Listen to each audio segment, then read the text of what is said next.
ini hingga antriannya 10-20 tahun. Bahkan ada yang antri sampai 30 tahun. Dan adakah upaya strategis dari pemerintah untuk memangkas antrian tersebut? Silahkan monggo Bapak. Ya, Bapak Ibu yang saya hormati, ketika kita melakukan pendaftaran itu secara online, secara IT, kita tidak pernah membayangkan antrian haji ini akan seperti ini.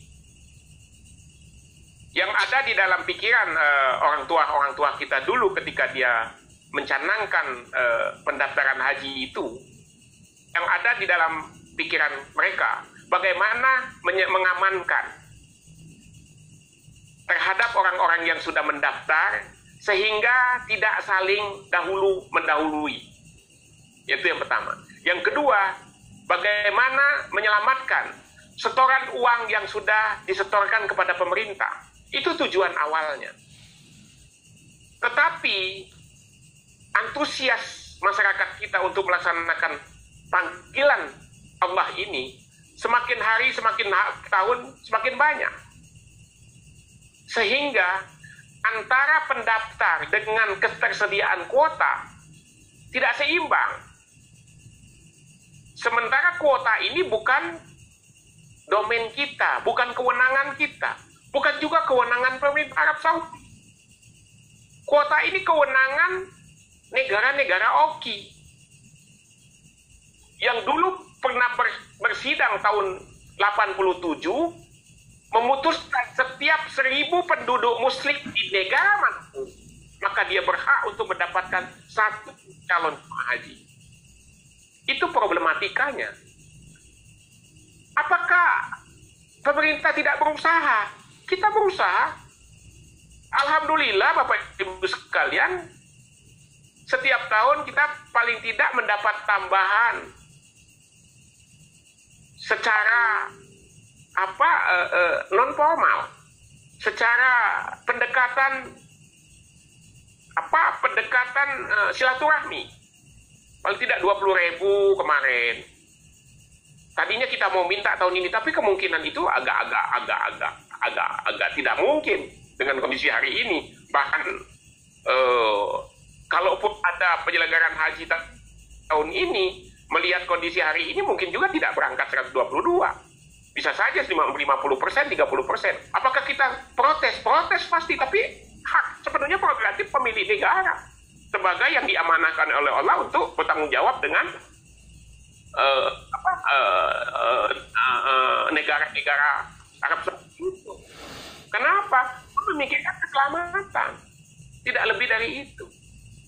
Dengan kondisi hari ini saja Bapak bisa bayangkan ketika kita antri untuk buang air kecil di Arafah, buang air kecil di Musdalifah, buang air kecil di Mina. Antriannya panjang sekali Bapak Ibu sekalian, Ibu yang saya hormati. Lah kalau yang lain bisa kita tahan, ketika kita mau buang hajat, kan nggak bisa ditahan. Apalagi jemaah kita sebagian besar 63% usianya di atas 60 tahun. Orang seusia saya saja Pak nggak bisa nahan kencing lagi, nggak bisa nahan air mau buang air besar. Padahal orang tua kita dulu pernah membuat pesan, kalau kamu tidak bisa nahan buang air besar atau buang air kecil, kamu kantongin batu katanya. Seusia 60 tahun udah nggak mempan lagi, jangan dikantongin batu, dikantongin duit jutaan aja tetap aja kencing dia. Nah itu problematikanya. Jadi apa maknanya di situ Bapak Ibu sekalian? Maknanya saya berharap kita tidak pesimis. Kita tidak berkecil hati. Andailah kita sudah mendaftar, kemudian nauzubillah min zalik, Allah berkehendak lain. Sebelum kita berangkat Allah sudah memanggil kita. Yakinlah kita sudah berhaji. Karena kata Allah, kalau niat baik sebelum kamu laksanakan aku catat, kata Allah. Beda dengan niat jahat, walaupun dia sudah berniat, Allah tidak catat sebelum dia melakukannya. Tetapi begitu kita berniat baik, salah satunya berhaji. kemudian Allah menghendaki kita lain daripada yang kita keinginkan, kita meninggal sebelum kita melaksanakannya, kita sudah mendapat duyupuromal, kita sudah mendapat gelar haji. Bahkan mungkin haji kita lebih baik daripada kalau kita melaksanakannya. Ini yang menjadi pikiran, bagaimana kita bisa meyakinkan jemaah seperti itu. Tugas kita, Bapak Ibu Bu Nunung yang saya hormati. Mungkin itu yang bisa saya jawab. Silakan selanjutnya. Selanjutnya Pak, ini dari kelompok 03, Bapak Wildan Samani. Menurut Pak Direktur, bagaimana mensinkronkan antara calon jamaah haji yang ada di lingkungan kementerian atau lembaga dan insan pemerintah lainnya dengan aktivitas manasik haji sehingga mereka dapat menjadi komunitas unggulan dalam kesalehan sosial, insan yang amanah, dan pengawal akhlak yang baik bagi PNS. Kemudian beliau mengatakan bahwa saya ada masukan perlunya manasik haji dan calon jamaah haji yang berasal dari kementerian atau lembaga oleh yang berkompeten dengan kualitas manasik haji umroh yang sangat berkualitas. Untuk itu perlu payung hukum yang dapat digagas oleh Kemenak tentang penyelenggaraan manasik haji khusus bagi PNS. Terima kasih. Baik. Sinkron. Ini yang gampang kita sebut, gampang kita ucapkan, tapi sulit kita laksanakan. Sinkronisasi, koordinasi, komunikasi, itu mudah kita sebutkan. Tapi prakteknya sangat sulit. Hari ini saja, Bapak Ibu sekalian, masih banyak provinsi-provinsi, mungkin di DKI, mungkin tidak ya, provinsi-provinsi, antara KUA dengan KBIHU aja tidak sinkron tuh. Rebutan jemaahnya. Nah, maka untuk mensinkronkan ini, Bapak Ibu sekalian, saya membuat reformasi pembinaan. Apa yang saya buat reformasinya? Pertama, reformasi sistem. Yang saya lakukan reformasi sistem. Kalau selama ini undang-undang menyampaikan bahwa tanggung jawab manasik itu diberikan kepada masyarakat, dalam hal ini KBIH, dan ditambah tenaga-tenaga sertifikasi di tengah-tengah masyarakat yang dilaksanakan perorangan. Tapi di sisi lain, pemerintah menugaskan KUA sebagai operator manasik di kecamatan.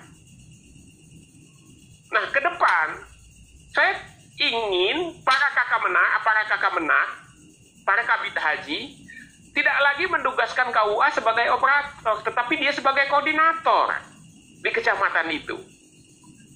Ketika dia berdiri sebagai koordinator di kecamatan itu yang memiliki manajerial yang cukup, maka dia bisa mensinergikan sumber daya manusia yang ada di kecamatan itu. Dia bisa berkoordinasi dengan KBIH, dia bisa berkoordinasi dengan tenaga sertifikasi, dia bisa berkoordinasi dengan alumni petugas, dia bisa berkoordinasi dengan ustadz, kiai, dan ulama, dan seterusnya. Kalau dia berdiri sebagai koordinator. Tapi kalau dia berdiri sebagai operator, maka jangan heran dia akan berbenturan dengan masyarakat tadi. Ibarat kita bawa mobil, pengemudinya ada dua. Yang satu mau ke kanan, yang mau satu ke kiri. Kata yang kanan itu jemaah saya, kata yang kiri juga itu jemaah saya. Maka selalu bertabrakan. Ini dari sisi sistem. Yang kedua, masih sistem. Sistem manasik kita selama ini selalu menggunakan sistem massal. Jarang sekali kita menggunakan sistem klaster.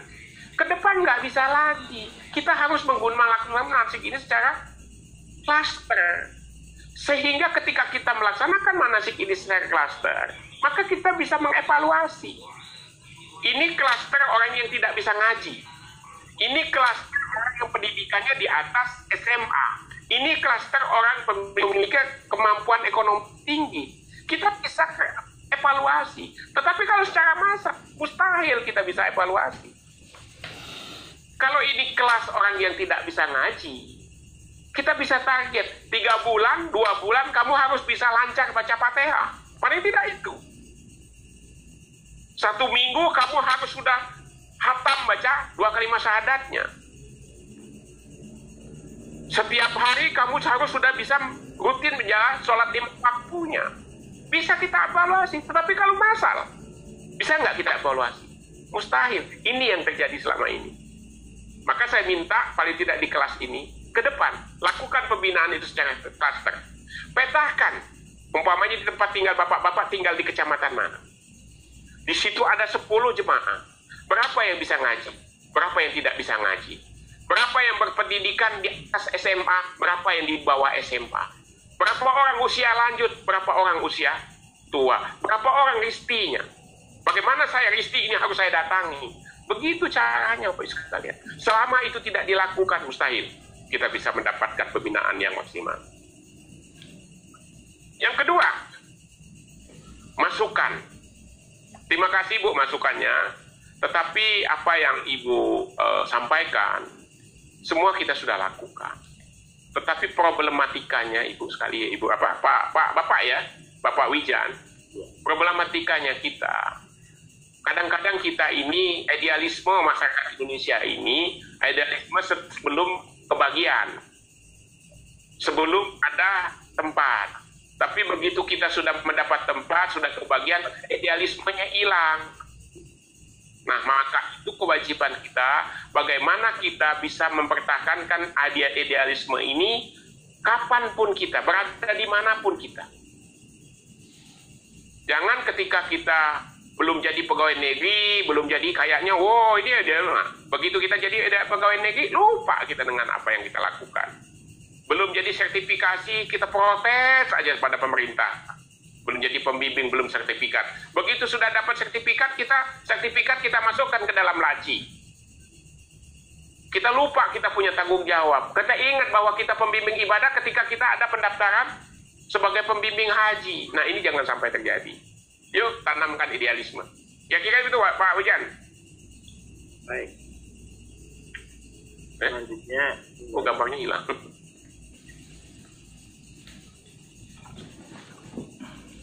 Selanjutnya yang ketiga Bapak. Ya.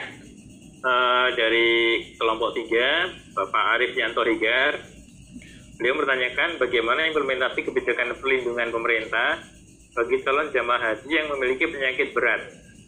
Realitanya, sampai saat ini para calon jamaah tersebut berakhir dengan gagal berangkat tanpa opsi yang jelas.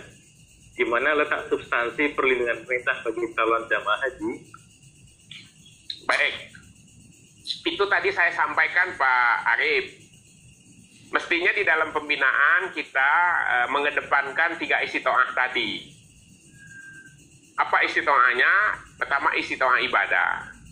Yang kedua istiqoah perjalanan, yang ketiga istiqoah kesehatan.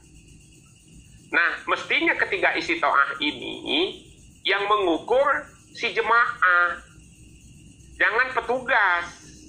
Kalau yang mengukur petugas, maka ketika diambil keputusan oleh petugas, jemaah akan merasa kecewa. Jemaah akan merasa terzolimi. Kenapa? Karena keinginan untuk berangkat itu pasti ke depan, pasti di depan. Nah, kalau dia diberikan istiqoah yang cukup, dia bisa.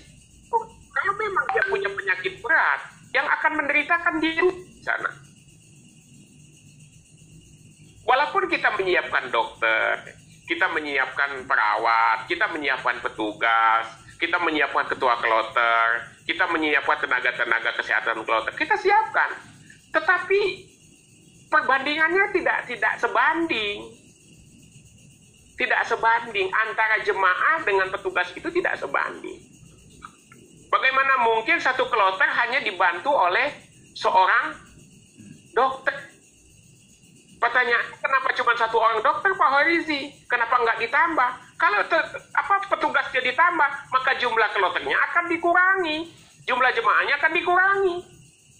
Makin dikurangi jemaah, makin panjang antriannya. Kenapa? Pesawat itu bukan kayak angkot. Kalau angkot yang tadinya isi 10 bisa diisi orang 15. Asal mau bersempit-sempitan. Tapi kalau pesawat kan nggak bisa. Kalau sudah ditetapkan isinya 450, nggak bisa ditetapkan 5 orang atau 1 orang. Itu problemnya. Jadi, yang ingin saya sampaikan, apakah pemerintah tidak melakukan perlindungan? Pasti. Tidak mungkin tidak melakukan perlindungan. Karena tujuan dari penyelenggaraan haji adalah pembinaan, pelayanan, dan perlindungan. Oh Pak, kan banyak ini cerita jemaah, Pak kami kan siap mati di sana. Kami siap untuk dikubur di sana. Iya, bapak-bapak ibu siap, tapi pemerintah Arab Saudi nggak mau. Masa bapak-bapak ibu ke sana cuma untuk mengirim penumpang meninggal di sana? Mereka nggak mau. Sampai kita orang kita namu ke tempat kita, ke rumah kita, saya siap Pak Origi ke Jakarta, saya siap mati di rumah Pak Origi, nggak mau saya nerimanya. Nah, kira-kira begitu. Jadi Pak siapa namanya tadi? Pak Arif. Maka itu pembinaan itu harus bagaimana bisa mengedukasi, meyakinkan jemaah. Sekali saya sampaikan, kalau kita sudah tidak mengukur diri kita tidak mampu, sudah pakai kursi roda, memaksakan diri untuk jemaah, untuk berangkat. Apa tidak boleh? Boleh, tetapi yang akan menderita Bapak juga. Si jemaah itu juga yang akan menderita. Kan kasih setiap mau tawaf, cari orang yang dorong. Siap mau sa'i, cari orang yang menemenin. Kan nggak bisa. Kira-kira begitu. Baik. Selanjutnya dari kelompok 02, Bapak Iksan Saputra. Itu bagaimana tanggapan pemerintah, terutama Kemenak, mengenai penambahan kuota dalam setiap tahunnya dengan berkoordinasi dengan negara tetangga tentang kuota haji yang tidak terpakai sehingga bisa digunakan oleh pemerintah Indonesia. Terima kasih. Baik. Kuota itu kan sudah dibagi per negara, Pak. Ya kan?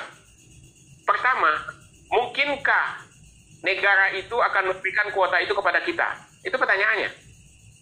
Orang dia sendiri aja kurang. Ya kan? Kalaupun ada, kan nggak bisa juga orang dia dikasih ke Singapura, oleh Singapura dikasih ke Indonesia. Sampai di sana siapa yang bertanggung jawab? Orang Indonesia atau orang Singapura? Mau masuk ke maktab Indonesia atau mau masuk ke maktab Singapura? Itu problemnya. Jadi tidak segampang apa yang kalau kita di negara kita sendiri, umpamanya, kalau orang Sumatera berlebihan bisa dipindahkan ke Jawa, umpamanya gitu kan. Orang Jawa berlebihan bisa dipindahkan ke Sulawesi karena Sulawesi antriannya panjang. Bisa begitu, karena masih dalam satu regulasi. Tetapi kalau negara kan regulasinya beda-beda, nggak sama dengan kita. Maka jangan heran kemarin, kan pernah terjadi tuh, ada yang berangkat dari Filipina. Akhirnya apa? Mereka nggak bisa sampai, mereka akhirnya tidak bisa haji. Yang ini salahin pemerintah Indonesia, padahal mereka berangkatnya dari sana. Nggak bisa, Pak sekalian. Mungkin itu, Pak Saputra. Baik. Selanjutnya dari kelompok 03, Bapak Ahmad Rifani. Apa kebijakan yang sudah diterbitkan oleh Kemenak RI dalam membina dan menyiapkan calon jamaah haji dalam hal kesiapan akhlak, mental, wawasan keislaman, dan hukum-hukum syar'i selain hukum yang berkaitan dengan hukum manasik haji dan umroh. Yang kedua, apakah ada perencanaan pelaksanaan bimbingan dan pembinaan bagi calon jamaah haji selain manasik haji yang dilaksanakan sebanyak 8 kali di KUA dan 2 kali di Kemenak Kabupaten dengan harapan mempersiapkan jamaah haji yang sempurna dan paripurna demi tercapainya haji mabrur. Baik. Pak siapa tadi? Pak Ahmad ya? Iya, Ahmad Rifani. Baik Pak Ahmad, apa pemerintah, langkah-langkah pemerintah di dalam mempersiapkan jemaah haji lebih kepada istiqomah ibadahnya. Tadi kan sudah saya sampaikan, salah satu kita melaksanakan sertifikasi ini dalam rangka bagaimana pembinaan kita lebih mengarah kepada persoalan-persoalan ibadah. Tadi saya sampaikan, Bagaimana mungkin seorang jemaah haji, sebagai seorang jemaah umroh, dia sudah menggebu-gebu berangkat haji, tapi sholat 5 waktunya masih belum tertib. Baca Fatihahnya masih belum sesuai dengan tajwidnya. Puasa Ramadannya masih belum penuh. Apalagi zakat fitrahnya. Apalagi zakat infak sodakonya. Nah ini tugas kita, Pak. Caranya pemerintah apa? Salah satunya ini, sertifikasi ini. Jangan sampai kita terlalu banyak berkutik tentang hal-hal pelayanan, hal-hal duniawinya. Yang kita diskusikan bagaimana hotelnya, bagaimana makannya, bagaimana transportnya. Tetapi kita tidak pernah diskusi bagaimana baca Fatihahnya, bagaimana sholat 5 waktunya, bagaimana 2 kalimat syahadatnya. Nah ini tanggung jawab kita, Bapak-bapak, Pak Ahmad yang Pak Ahmad ya, Pak Suparna ya, Pak Suparna ya. Pak Ahmad Rifani. Nah ini tanggung jawab kita. Maka saya katakan tadi, jangan sampai Bapak keluar dari sini hanya mendapatkan selembar sertifikat, tetapi tidak punya tanggung jawab apa-apa.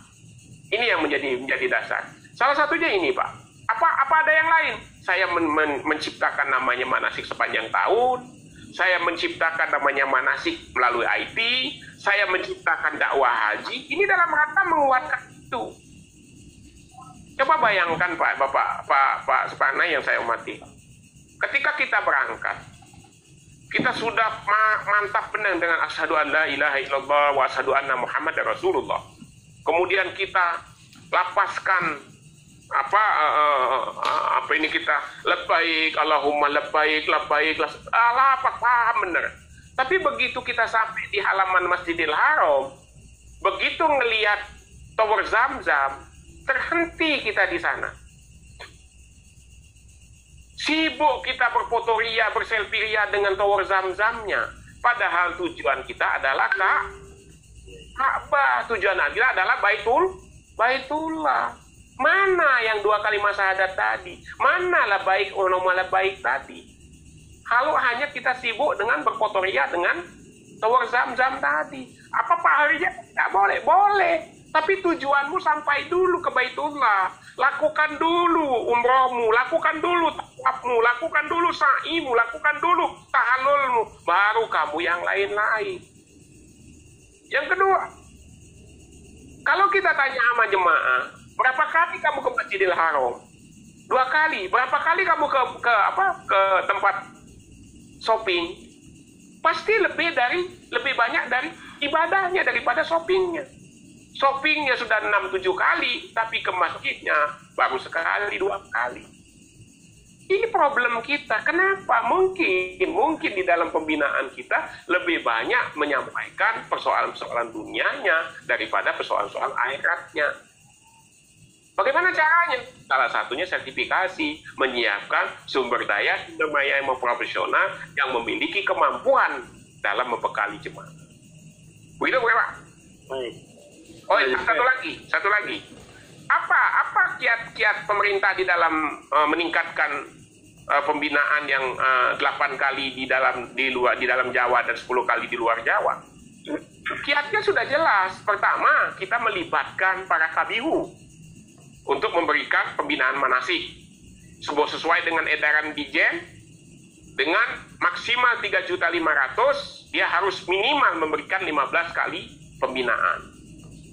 Kita siapkan tenaga sumber daya manusia tersertifikasi untuk membantu dapat memviralkan manasik sepanjang tahun, manasik melalui online, dakwah haji.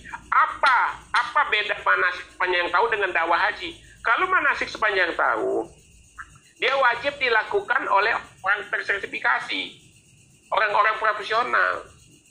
Kalau dia tidak punya sertifikasi, dia tidak boleh melaksanakan manasik. Tetapi kalau dakwah haji, siapapun boleh. Jangankan kiai ustadz, orang yang sekolah agama tetapi memiliki pengetahuan manasiknya, silakan aja dia memahami tentang haji dan umroh, dia berdakwah tentang haji. Supaya orang tahu, ini tujuannya. Ini kan kita sangat jarang, Pak. Padahal mudah sekali. Umpamanya habis subuh, Kemudian kita berdiri di depan jemaah subuh kita. Assalamualaikum warahmatullahi wabarakatuh. Bapak-bapak, ibu-ibu yang saya hormati. Setelah subuh saya akan menyampaikan bagaimana makna tawaf, bagaimana filosofi tawaf, bagaimana hikmah tawaf. Kan bisa itu. Tapi nggak ada, malu kita bercerita berdakwah tentang itu. Maka sekali lagi saya ngajak kita semua, yuk kita viralkan dakwah haji. Terima kasih. Baik, terima kasih. Selanjutnya dari Pak Yasin, bagaimana menyikapi apabila ada permasalahan pembimbing yang lebih mementingkan prosesi haji untuk dirinya pribadi, sedangkan masih banyak jamaah yang perlu dibantu saat prosesi haji berlangsung. Kemudian yang kedua, bagaimana mengajarkan kebersamaan kepada jamaah di saat masih banyak jamaah yang berbeda-beda mengambil hukum fikih saat prosesi haji berlangsung.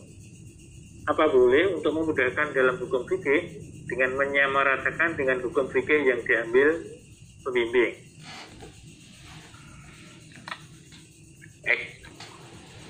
Terima kasih. Bagaimana kalau ada beda pemahaman? Tentu beda pemahaman ini harus kita selesaikan dengan bijak. Maka saya katakan tadi Bapak Ibu sekalian, kalau kita beda pemahaman itu berdebat tentang teksnya, saya yakin sulit ketemu. Sulit ketemu. Kenapa? Kadang-kadang teks itu kan kita beda mazhab. Mungkin yang satu pakai Hanafi, yang satu pakai Hambali. Yang satu pakai Hambali, yang satu pakai Syafi'i. Nah, kalau kita mau paksakan untuk menyamakannya sulit, maka itu perlu bekal tekstual, kontekstual. Tidak cukup bekal tekstualnya saja. Untuk apa? Untuk menjawab tantangan-tantangan dunianya, bukan akhiratnya. Contoh umpamanya, ada